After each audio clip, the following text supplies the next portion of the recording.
भागवत बोलने जाओ, मैं तो प्रवेश नहीं कर पाया हूं आपको समझाने के चक्कर में। 3 घंटे में भजन भी कैसे गा लेते हो, नाच भी कैसे लेते हो, खत्म भी कैसे भागवत हो जाती है, मुझे ये समझ नहीं आता।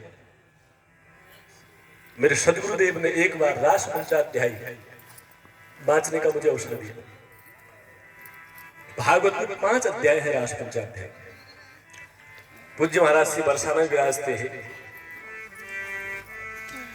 10 दिन की कथा थी, 3 अध्याय पूरे नहीं है।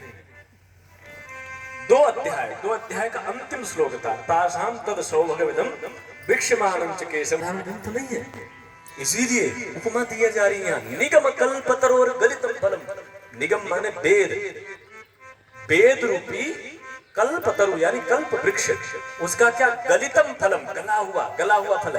पका हुआ तो अध पका रह सकता है, एक तरफ पक गया दूसरी तरफ कच्चा रह सकता है, लेकिन ये क्या है, मेरा गला हुआ फल है। क्यों? क्यों पके हुए फल को यदि बूढ़ी मैया उसको खावेगी तो उसका गुदा हो सकता है चबा न पावे।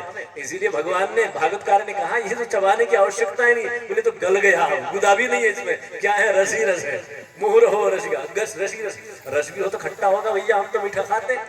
तो भागवतकार ने कह दिया तुम मीठे के रुचिकर हो, तो बोले मीठा फल है।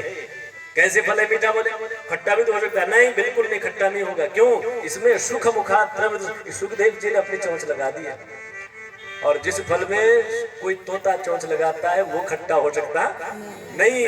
इसीलिए भागवत का कोई भी फल, कोई भी मर्म खट्टा होगा नहीं, आपका अहितकर होगा नहीं। फिर भी खट्टा लग जाए तो, फिर भी भागवत कथा किसी को बुरी लग जाए तो, भाई मिश्री जिसको कड़वी लग जाए तो मिश्री का दोष है? नहीं, उसको बुखार है, इसका दोष है। दोष जिसको बुखार है, और जिसको ज्वर होता है ना, उसको जितना गुड़ खिलाओ उतना कड़वा लगता है। जब तुम लोगों को ज्वर आता होगा तो हर चीज कड़वी लगती है। भागवत की इतनी मीठी बात, रसीली बात, रसमयी बात यदि किसी को अच्छी न लगे तो समझना उसके जीवन में संसार के विषय का ज्वर है। जब तक ज्वर बना रहेगा तब तक भागवत की रसीली बात उसको अच्छी लगने वाली नहीं है। तो इसीलिए हे रसिकों, हे भावुकों, इसको पियो।